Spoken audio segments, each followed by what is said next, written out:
What's up, everybody? So today I want to go over showing how to work ChatGPT in different tones. So you can control the output of what it is that you're trying to get ChatGPT to do for you by simply setting some parameters as far as basically what you want ChatGPT to act like. So to just get straight to the point here,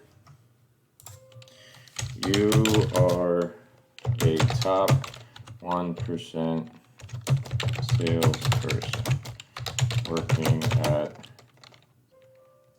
a, let's say, car dealership. What does your day look like? Marketing,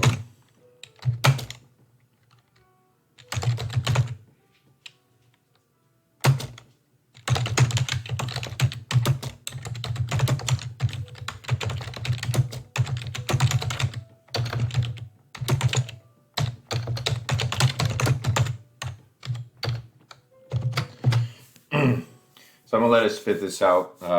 Also, the way I like to work ChatGPT is I like to just stack prompts on top of each other. So you can put a bunch of things. Like you could put, sometimes I will kind of ramble on a little bit, especially if I'm doing like voice to text on my phone into ChatGPT. But basically, you can you can prompt a lot of information at once, or you can kind of layer it, which I kind of prefer to layer it. So what I mean by that is, for example, I'm asking it this question. So here it's kind of laying out what like a schedule would look like of a top 1% salesperson for a car dealership. But now I'm going to add in would some systems and processes that you would have in place to consistently hit your sales targets.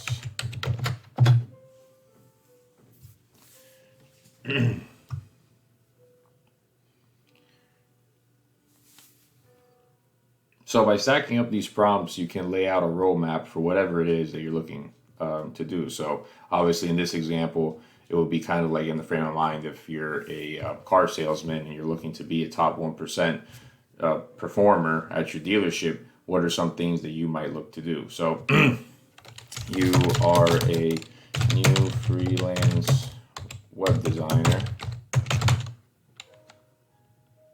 No, that's not put new. Oh, you can frame it that way too. But there's many ways you can do it. So you could put you are a new freelance web designer. Let's do that comparison. You are a new freelance web designer trying to get business. What steps would you take to get business as quickly as possible? So let's compare the two. So this is obviously saying that you're a new freelance web designer and asking it what you would do to quickly get your business off the ground, start getting some clients. Now, the next prompt, so let's just go through that quickly. Just, you can kind of read it,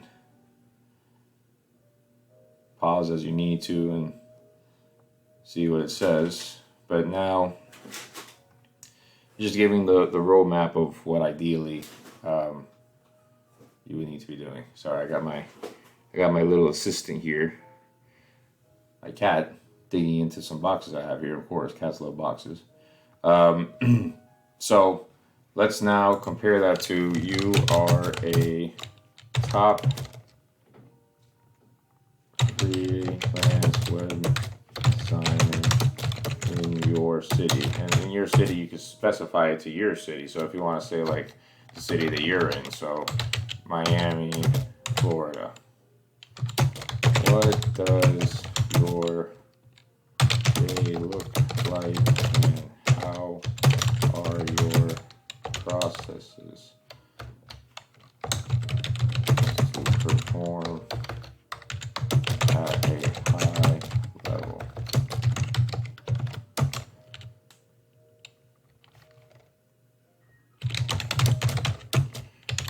Bring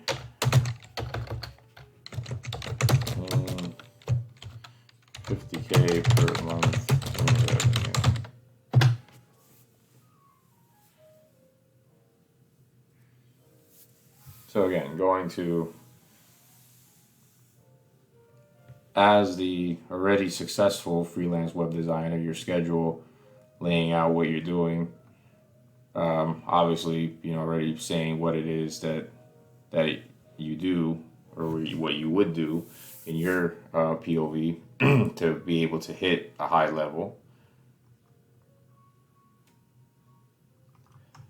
And then, yeah, compared to the earlier generation, just as more, obviously of the tone of just what you're creating, what you're doing. So obviously two different perspectives, but you can kind of look and see a full scope. So if you are a new freelance web designer, as an example, you can see here what it is that you need to do, obviously, to start getting some traction. And then also you can have an idea of what your life would look like, or what your, I guess, systems and processes would be once you are at a level that you have a good amount of business. So with that, I'll cut this video off, not let it run too long, and I'll catch you guys in the next one.